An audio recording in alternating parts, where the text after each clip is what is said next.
Hi everyone, welcome. We're going to get started in just a minute here.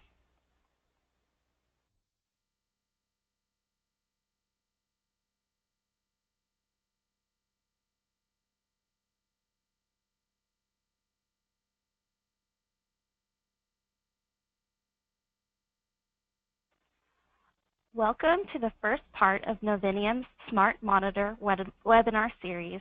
Today's topic is data collection for effective underground asset management. My name is Christy and I'll be your moderator for today's session. Before we begin, I would like to let you know that we encourage you to submit questions that you may have into the chat window at any time during the webinar, and we will address them during our question and answer session. If you would like to share the information presented today or go back to attend again, a recording will be available on our website after the webinar is over. I will now hand it over to Branko Horvat, Director of New Product Development at Novinium, to introduce our guest speakers. Thank you, Chrissy. It is a pleasure and privilege to be part of this webinar discussion today. Today's webinar is set on the premise of the picture depicted as seen on the screen. Though comical in nature, this picture does have a serious side. We have this aging infrastructure that has taken on a life of its own. Public focus is on those items that can be easily seen, like bridges, roadways, pedestrian areas in our own neighborhoods. The net result is that the infrastructure below the surface, which is vital to our utility networks, is sometimes invisible. We react versus mitigate the issues, and sometimes is not well understood. How do we make this aspect of our business more visible so that we can mitigate versus react? So we have these underground electrical networks that become a critical part of the invisible infrastructure. We can't visibly see all that we want to know, and events occur because we lack data and signs of changing conditions. The problem, unfortunately, becomes very visible, as seen in the slide with smoking, fire, and the worst kind of event, explosions. However, by the time these events occur, we are containing the consequences versus mitigating the causes. How do we get ahead of the problem and be proactive versus reactive to the changing conditions underground? These events carry consequences that are of great size and or extent. There are 20 million manholes in the United States, which equates to about 16 people per manhole. We have greater than 2,000 events, and some indications have shown that we may be somewhere around 3,000 events or more in secondary manholes, which then lead to about or greater than 50 explosions per year. We don't see the number decreasing unless we put the right methods in place to mitigate the causes. So our first poll question is about the frequency of assessment. Our poll question is as such: what is the frequency of your infrastructure assessment program? Please choose one answer from the list of time suggestions below. All right, I'll give everyone just a few seconds here to answer this question.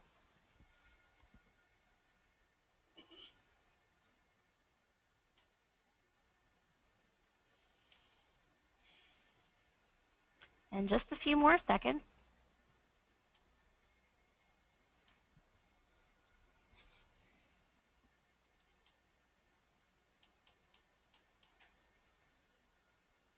I see we still have some people voting, so I'll wait a little longer.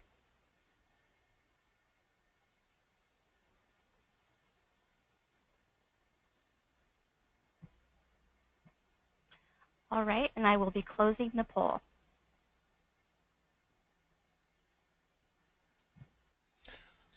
So if we look at the Pareto of results here, a lot of you are saying every 5 to 10 years you're assessing your infrastructure, followed by one time a year from about 17%.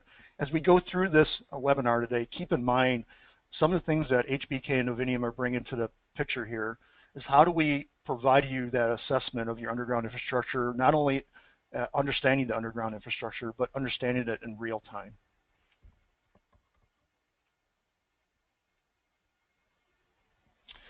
Keep this question in the back of your mind as we transport you through the very tools that can help you become more aware and be visible to your underground electrical networks. We want to connect this environment to the human beings so that we can make better and more economical decisions. How important is visibility in addressing your business problems? Please keep this question in the back of your mind as we move through this webinar.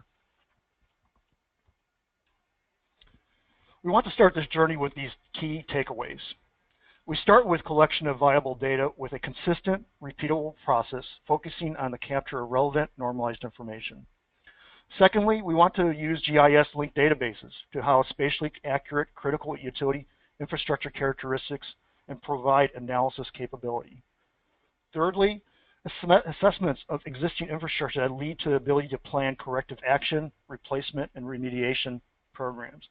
And fourth, and the one that's probably most important, we want to mitigate risk by documenting and understanding your infrastructure's current state at any given point in time. We want to couple this risk mitigation with real-time remote monitoring, a predetermined set of environmental and infrastructure data to further mitigate risk and future asset failures.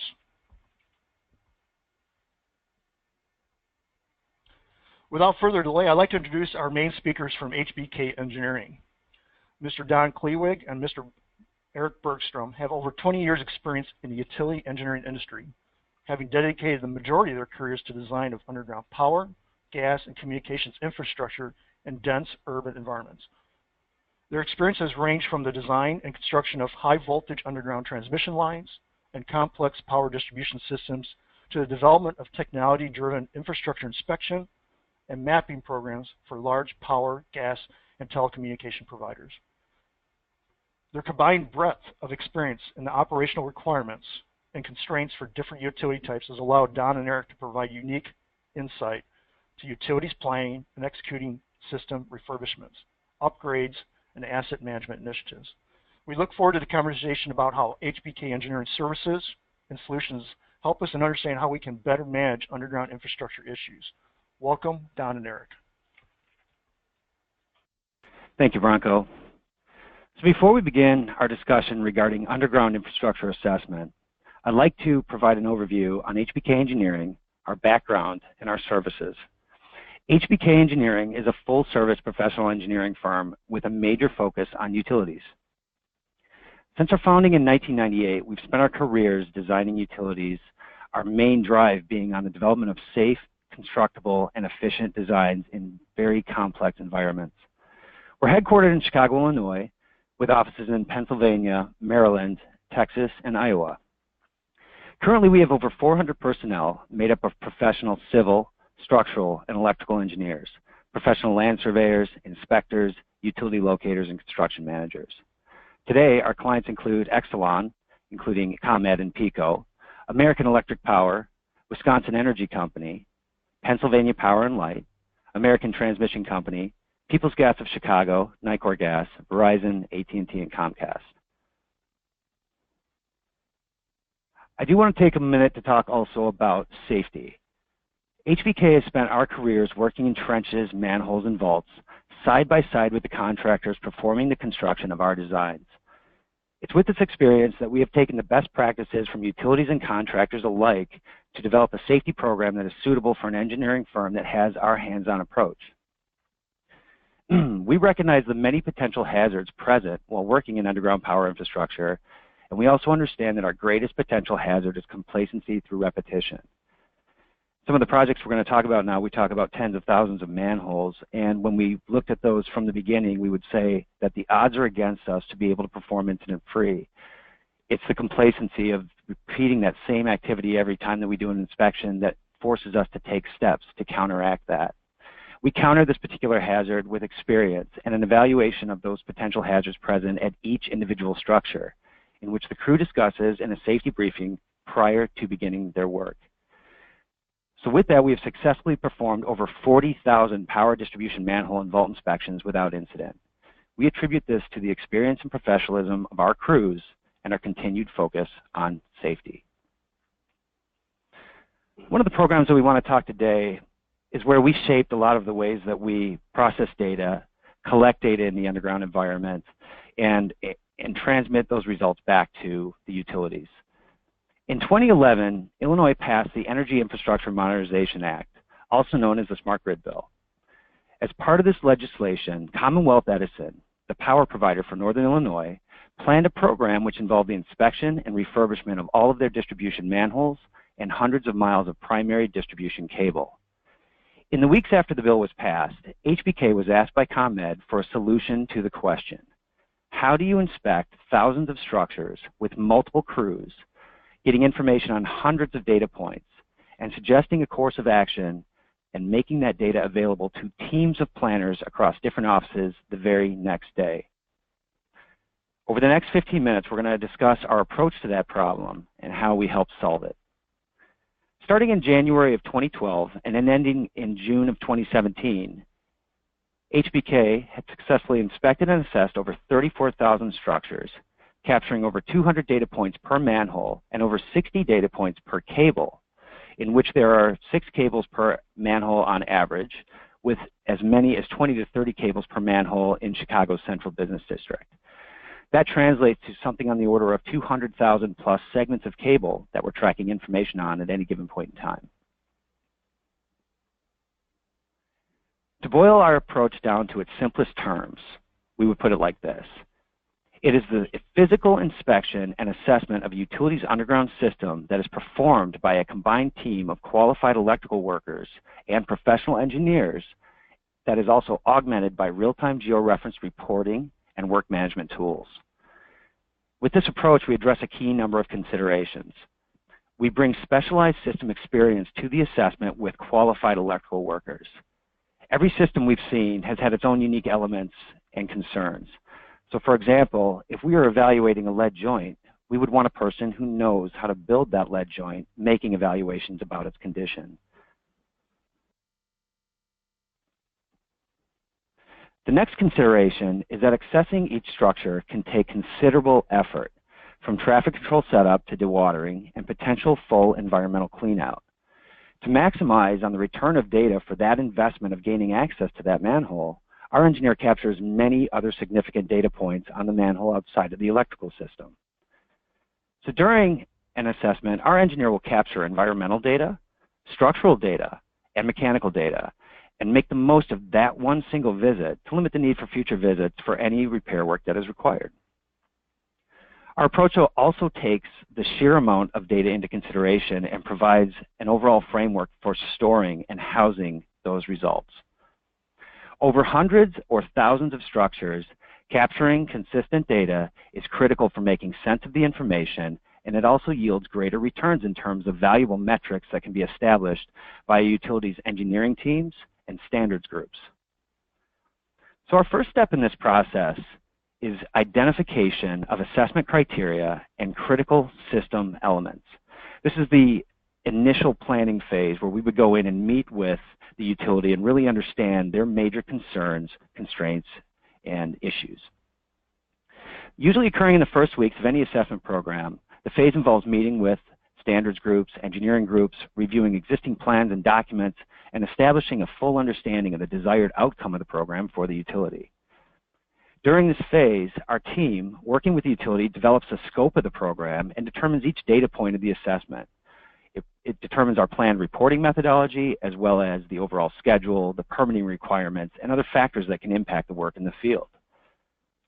Some examples of this could be understanding things like the utility's cable racking methods or hardware specifications. Also, what they are planning in terms of restoration or remediation through that program. But it could also be something as specific as identification that there are terminations on riser poles adjacent to the manholes and that some of those could be deficient, which could also then represent a safety hazard within the structure itself. It's not evident from seeing that within the structure, but it's something that we would plan for in that initial state. The next step in the process is the development of our procedure and tools. And in this phase, we take the information gathered from the first step and we develop a full assessment procedure. Using the example of the deficient terminations on riser poles, we would now add the procedure of checking every riser pole that is adjacent to a manhole for those types of termination conditions prior to entering the structure. During this phase, we establish our crew configurations, our detailed work schedules, our permitting and environmental mitigation plans, as well as our data capture tools, our full assessment procedure, and our safe work plan for the program.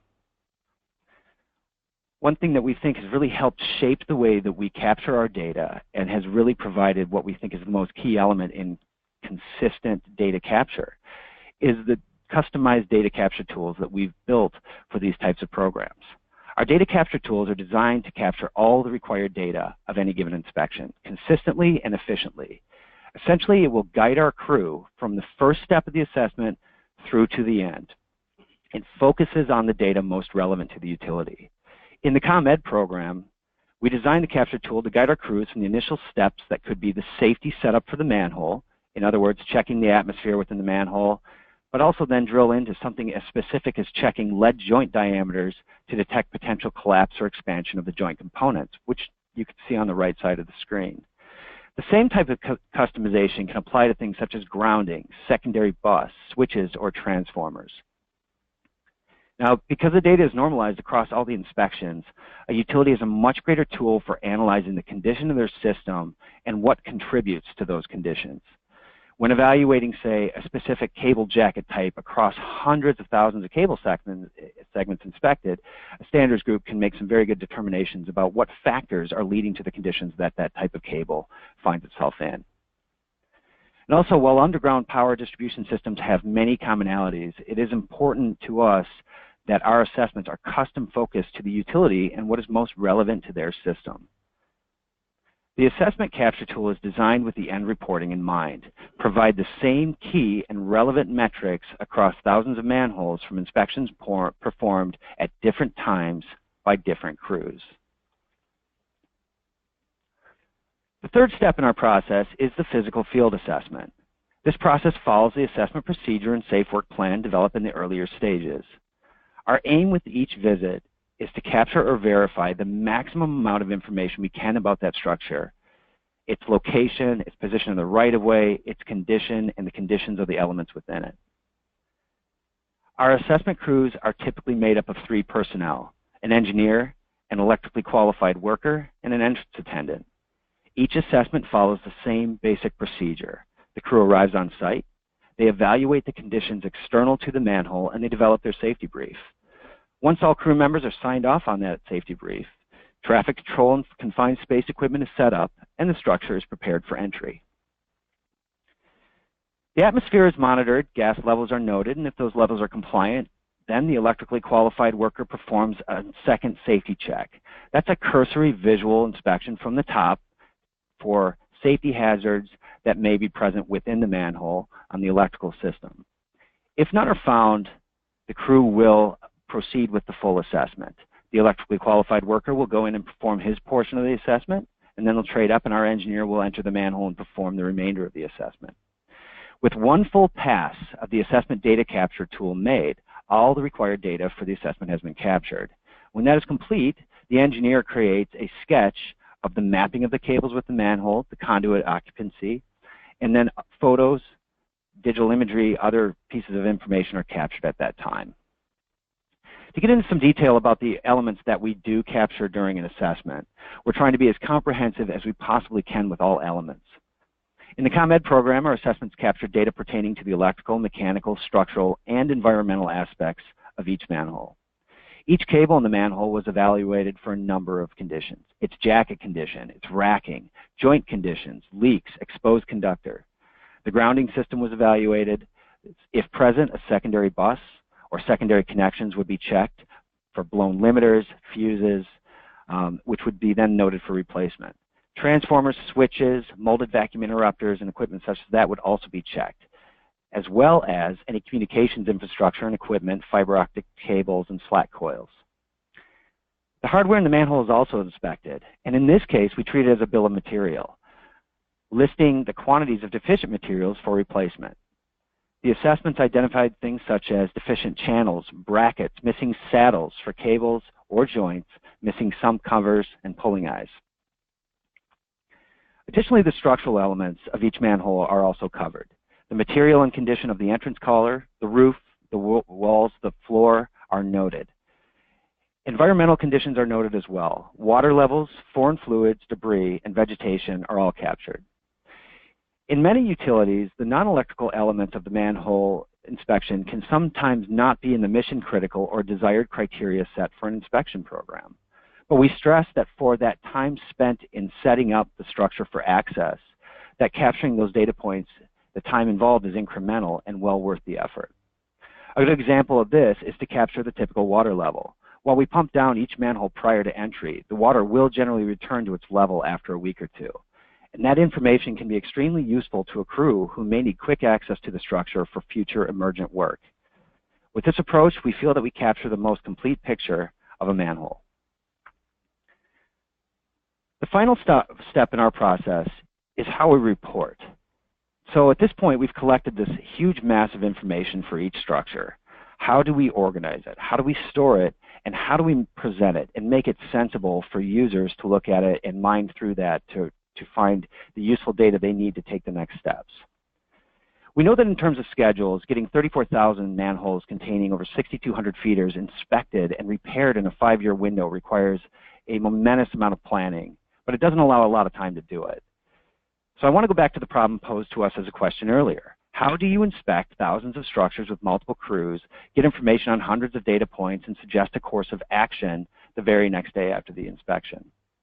A large part of our solution was to leverage the data and the consistent nature of the data that we collected. If a set criteria was in place for what made certain elements deficient in terms of condition within a manhole, then it follows that we can use our database to take that data in, process the results, and instantly create a categorization or a roadmap for each manhole to follow in a workflow. So using a combination of web-based GIS tools and an in-house database, we procedurally generate the categorization for each manhole as it comes into the system. We place it into a workflow that starts it with simply, this manhole needs an assessment, and moves it to where it needs to go next. And hopefully ends with, this manhole either required no work or any work that was required has been completed. For instance, if a manhole had structural flags from the field, it would immediately flow into a category of structural review as pending. In that case, a licensed structural engineer would then be flagged to perform a desktop review of that manhole and grade it based on photos and notes from the field. They would either put it in two directions. One direction would be, this manhole requires no structural repairs and has remaining surface life on all of its structural elements, or it does require structural work, and then it moves into its next step in the workflow for structural work to be performed. The categories that we followed overall were the structural review pending and structural work needed, but then also into corrective maintenance only, minor cable issues, or major cable issues, which could indicate a cable that requires outage for major repairs or replacement. Repairs complete, or ideally no work needed. Finally, during each assessment, our crews capture a multitude of digital photos, 360-degree image that puts many people outside the crew right into the manhole. This is very good for looking at cable training, cable racking, how things are routed through the manhole. Our GIS data framework provides a very strong and user-friendly directory and navigation tool to retrieve these massive amounts of information as it's needed by engineering groups, by standard groups, by contractors, by in-house construction crews. And it makes the entire collection of asset information easy to migrate into the owner's internal systems as the assets are inspected and as programs are completed. To speak to further benefits about this level of data collection and leveraging this data to further improve asset data on a utility's behalf, I'm going to turn the discussion over to my colleague, Don Klawick. Thank you, Eric, and hello, everyone. This is Don Klawick. As Eric alluded to, about 6 months ago, 6 months into the manhole and cable assessment program, we determined that a large amount of potentially useful information was being collected during the process with respect to the underground electrical and physical infrastructure. We're also looking at our clients' current mapping depiction of their existing infrastructure, and we're noticing that these systems weren't up to date and accurate with respect to what actually existed in the real world. So we proposed to our client that we should further capitalize on the information that we are gathering and assimilating it into a complete update of the Suburban GIS asset mapping and design system. After we worked through a few pilot programs with their team to demonstrate proof of concept, cost, and schedule, we discussed what was obtained as well as the level of effort required to move forward. As they began to understand the data being collected, they soon became further convinced that their new system designs and upgrades were being based on information that was 10, 20, and maybe over 30 years old. Subsequently, they agreed to move forward. we are able to take what was historically an electric connectivity model and convert it into a spatially accurate model. This also allowed for the team to include found equipment in and update the location of known equipment into the GIS model. For example, pieces of equipment could have been depicted on the wrong side of the street or in the middle of an intersection, leading to a misdesigned installation. The other important outcome of the design user standpoint was that we were not only creating the spatially correct depiction, but as a result of the data being collected, we were able to accurately depict position of a cable circuit within the cross-section of a duct bank.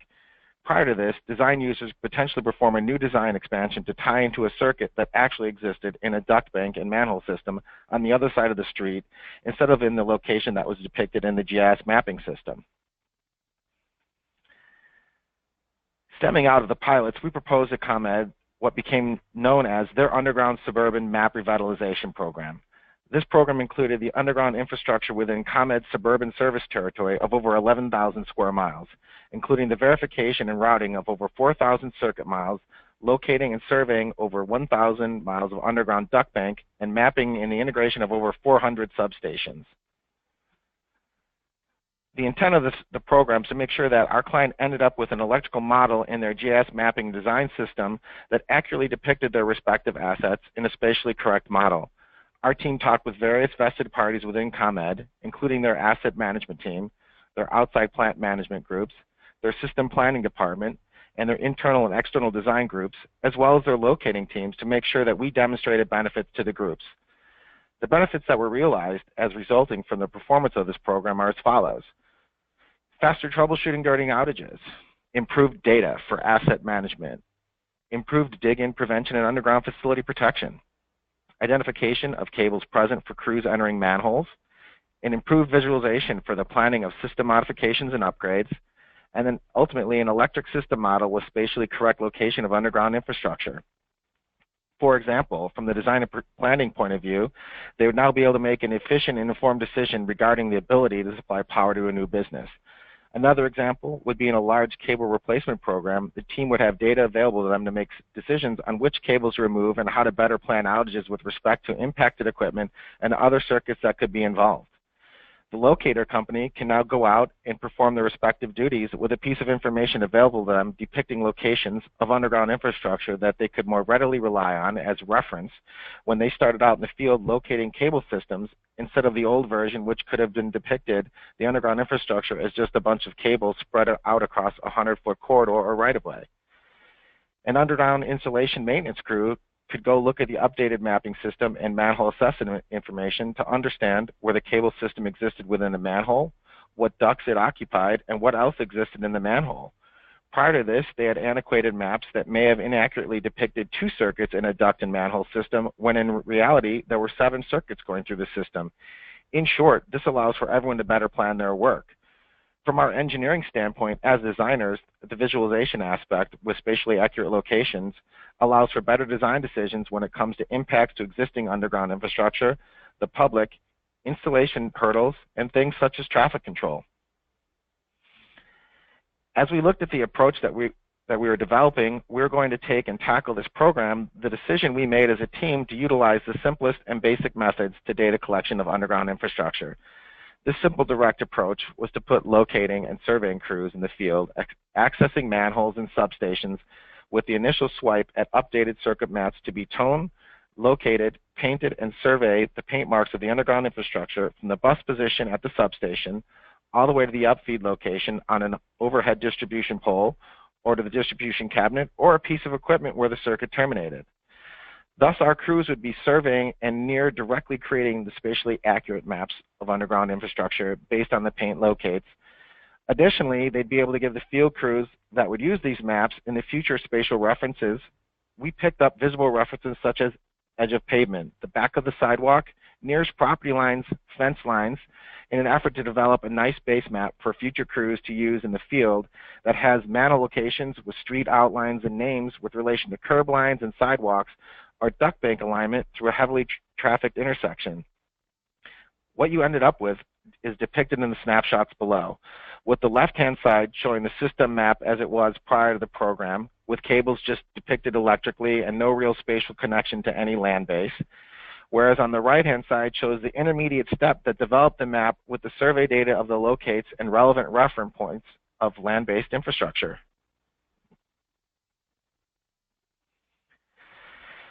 This is the final before and after of the program in the snapshots below, with the left-hand side showing the system map as it was prior to the program, as earlier stated, with cables depicted electrically, showing these cables strewn out through the corridor, shown without duct banks and no real spatial connection to any land-based. The right-hand side shows the final depiction of the underground system within duct banks, and now the cables are an actual asset mapped within the duct bank structure of the GIS mapping platform. The final slide for me is the tell of all why a utility would want to undertake a program to assess, update, spatially map, and accurately depict their respective underground infrastructure assets. The slide shows how the underground system map looked overlain on an aerial of the system.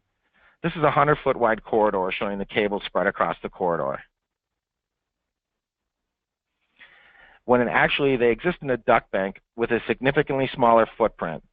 I believe that this slide helps to demonstrate why designers, planners, and even more so field operations individuals would value these updated maps as a great reference tool for use in all their work activities moving forward.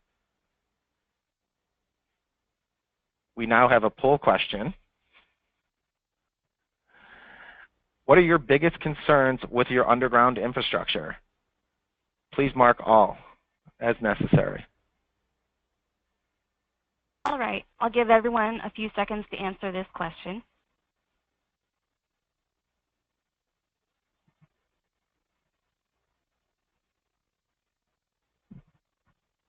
And just a few more seconds.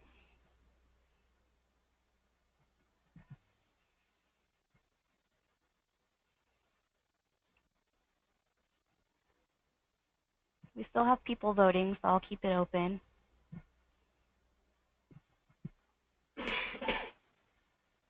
Okay, I'll be closing the poll.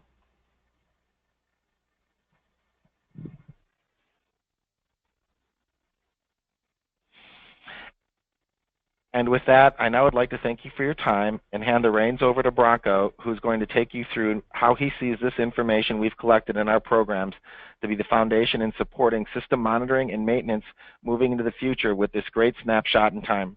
Bronco, it's all yours. Thank you, Don and Eric, for taking us through the HPKey solution. You've shown that we can start understanding our aging infrastructure by proper assessments and documentation. I'd like to conclude our webinar with a brief on our next webinar, and we'll take some questions here at the end. In March 2017 of this year, we had a webinar called Causes, Consequences, and Protecting Your System from Manhole Events. Mark Newton, our VP of Engineering here at Novinium, took us on exploration of these manhole events we hear on the television and read in the news. In that webinar, we touched broadly on the manhole events, more from why they occur. On October 17th, we'll be conducting the second part of our Smart Monitor series webinars. In this webinar, we are going to explore the environment of manholes, associated events with these manholes, and more explicitly, prevention of these manhole events. As shown at the beginning of this webinar, we want to give you the tools that help proactively mitigate these events. These events are a combination of actions that occur in our underground electric infrastructure. The typical event is a combination of load changes in our cable networks that lead to cracking due to thermal cycling.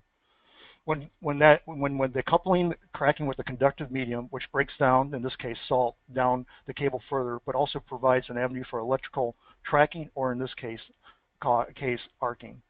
While the cable is breaking down, various gases are formed within the conduits and open spaces underground in our electrical systems. The arcing combined with the gases lead to these events of smoking, fire, and explosions in varying degree. The costs are sometimes hard to measure, but exist regardless. Direct costs are the ones that are easiest to observe, since it's the very pieces of equipment and infrastructure we maintain every day. It's the indirect costs that can be very dramatic and extensive. We want to avoid those fines that are a result of events. We want to avoid the publicity that is a result of those events. And more importantly, we want to avoid disappointing our customers that rely on our service. In October, we are going to explore these events and how you can further mitigate the economic risks and costs. Think of this as going to Mars and trying to determine how we get there. What do we do once we get there? And how do we make the environment safe for us as humans to live near or in that environment? We'll be talking about the Novinium Prevent System solution. The system is made of basically 4 parts: venting of gases, water ingress control, smart monitoring, and finally communication of data to help facilitate decision making and further improve asset management.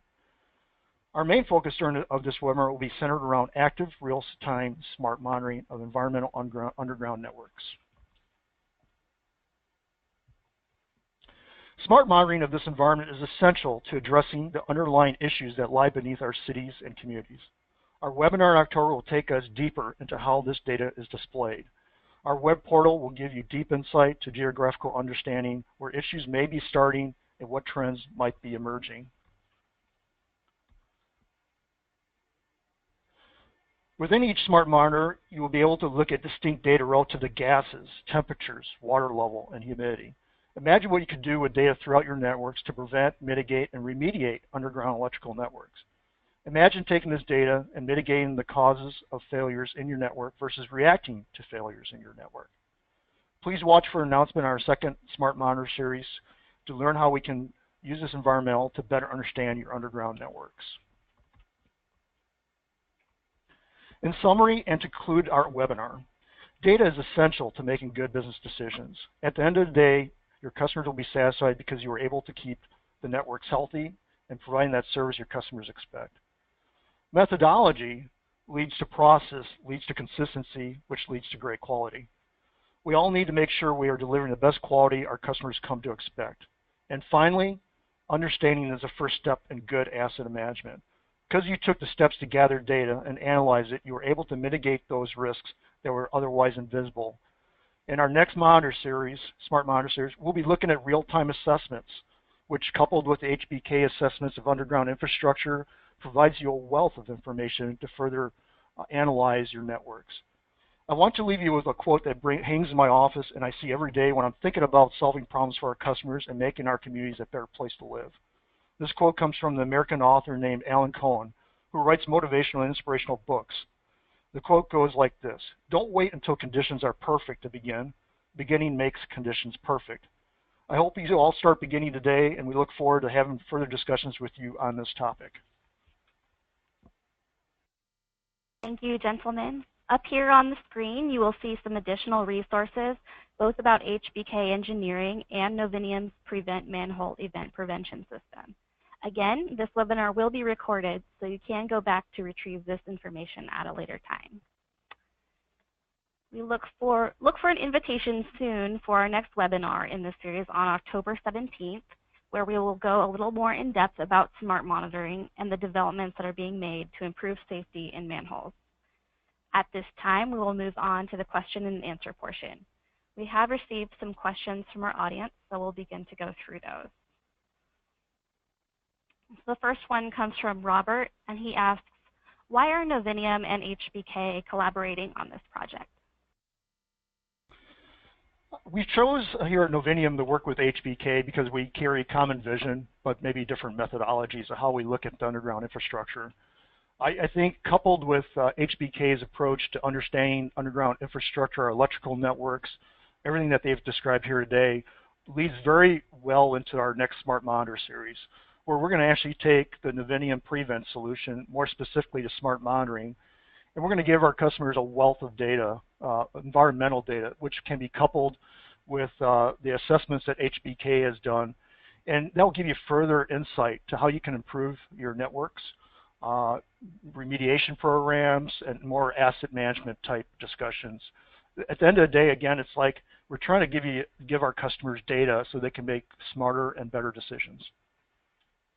Yeah, I'll add in on that from HBK's perspective that, while we think we've done a very good job in perfecting that one-time snapshot and how you can sweep through a manhole and figure out, all the conditions pertaining to electrical conditions or structural conditions, we naturally look at the next step of it being an active monitoring approach. And so we start to look at the work that Novinium does and how Novinium approaches the industry. We see that as a good next step in the evolution of assessing the condition and then continually monitoring the condition of that asset. All right, thank you. Our next question is, do you feel it is important to do an HBK inspection or assessment before installing a smart monitor? I do. I think that generally establishing baseline, and that first would be the establishment of a criteria of what actually represents deficient in terms of my assets, whether it be electrical or structural or mechanical, but then also going through and creating that baseline. In other words, so when you start monitoring on that, you're monitoring a known quantity as opposed to going into an environment where you've established no control at that point. I think by establishing your baseline data set and then monitoring, you have your starting point, and then you start to watch for your variations from that baseline. Which at that point puts more meaning into the information you're receiving back. Yeah, to add what Eric just mentioned, I think they're complementary in nature. There's data from both sides. If somebody were to put in a Novinium Prevent smart monitoring system without the assessments, maybe they'll start seeing trends in environmental data, gas buildup, temperature changes, which then would lead to maybe, okay, now we need to go in and do further assessments. Again, on the other side too, the flip side, if HBK is doing assessments and they actually recognize areas of a network that maybe need to be investigated and looked at, that drives maybe that we need further data, which means smart monitoring real time will provide even a further level of information. You got to remember, smart monitoring is not only about being proactive about our infrastructure, but it's also to mitigate these manhole events that seem to be increasing in frequency throughout our country and becoming a nuisance to our utility networks, where they should be working on smart grid technology or building other types of electrical infrastructure, whether it's green or other types of electrical mechanisms out there. So I think they're both complementary each other. I think they not necessarily depend on each other, but they help further the information needed so that customers can make good, smart decisions. All right, thank you. Our next question is, how do you access infrastructure between manholes that you can't see? So we think our approach handles the first part of that question pretty well, which is when we go into the manholes and we perform our assessment, one of the key activities is of mapping the cables and understanding the duct occupancy. So if we understand what ducts are occupied by cables or bonding or fiber optics or tracer wire, we can then take those next steps to perform circuit verification, understand what circuits and feeders are moving through those. So now from two ends of that, say the manhole on either end of that duct, we understand what's in it. The next steps we could take could go as far as inducing a tone on either a conductor or a tracer wire that runs there and using RF locating to actually figure out its spatial location. But we still would not be able to tell anything about the condition of the cables in between those two duct entrances or the condition of the conduit package itself. Some of the other things that we've been looking at with some of our other utility clients is they've asked us a similar question, and what we've done is we've proposed things like going out and simple rotting and proofing of ducts, and we've gone as far as utilizing smart pigs to be able to pull those through the existing ducts to make sure that there are clear paths for proposed and planned cable installation programs for the future. I think the further that conversation is when we talk about here in Novinium and the smart monitoring between vaults, manholes, the conduits, it's an unseen environment. In a lot of ways, there could be things going on between those conduits that are creating temperature gradients, gas buildup. And so when we start talking in October with our next webinar series, we're going to get into more depth how you can use that data to further analyze your reliability of those conduit networks. All right, thank you. Our next question comes from Abby, and she asks, did HBK do the underground electrical GIS mapping themselves, or did they provide the basic mapping information to the utility, and the utility mapped it themselves through their own GIS system? Well, that question has two answers, depending on which utility. On ComEd, we supported that effort and helped them get back into their own system, which they called CGIS, ComEd GIS. Other utilities, we provided them with all of these shape files and all of the data associated with those respective shape files, and they imported it back into their own system because they had mapping resources that were available with GIS analysts. So we were able to do both ways. I hope that simply answers the question. All right, thank you. Our next question comes from Travis, and he asks, what is the background of the engineer that inspects the manholes? The background, pardon me, the background of the individuals that inspects those manholes are typically graduate engineers, field individuals that have spent, gosh, most of our guys average on 500 manhole assessments probably in their career to date. They all have electric hazard training, confined space training, quite a few other underground infrastructure accessing training that they go through certifications on a yearly basis. And they've all been trained on and through our process, not in just internal office, but also gone and spent time in the field shadowing other individuals in the industry that have gone through multiple assessments to date. All right, thank you. Our next question comes from Joe, and he asks, do you foresee manhole events in the southern states becoming more prevalent? Yeah, I think the answer is not simply stated, but I think geographically and topography-wise, there's differences between the north and the south. If we look at cities that are near coastal cities where there might be some salt ingress, where we get salt into the network systems, and it depends if they have secondary networks out there also. So I think it always depends, but there's always other reasons for putting in a smart monitoring system into a network. There's probably other environmental reasons other than what we typically go after in the secondary man networks. But I would say that it depends on which part of the country you're in. If you're near a coastal city, you might have more of these events that are occurring on. If you're inland, there are other reasons why you would want to be putting in a smart monitoring system. Thanks, Bronco. Our next question comes from Jeff, and he asks, what are all the gases that Smart Monitor measured? Yeah, so it depends on which part of the country we're in, but typically we measure the gases that cause issues like the fire, smoking, and basically the explosive events. Carbon monoxide was one of the main culprits that we watch. The other one would be methane, or CH4 is the other one. And in a lot of cases also where maybe we have organics that fall into a manhole, we might be watching for H2S. And then also are there any flammables that might occur inside a manhole. Depending on the customer needs, we have a lot of flexibility in the hardware, which we'll talk about in October, about how we can adapt to different types of sensors. Of course, the other gas that we measure all the time is oxygen, which is kind of maybe the baseline for how we make assessments on what happens in these manholes and these networks.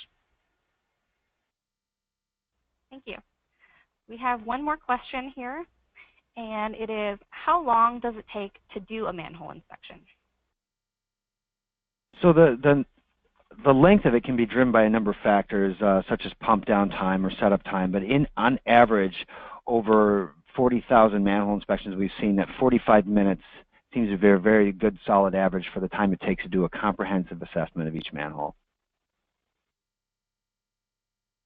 Thank you so much, Don, Eric, and Bronco, for taking the time to speak with us today, and thanks to everyone for joining us. If we didn't get to any of your questions today, we'll make sure to reach out to you individually to make sure your question gets answered. Please take time to complete the survey at the end here, and we hope you enjoyed today's webinar. Thank you.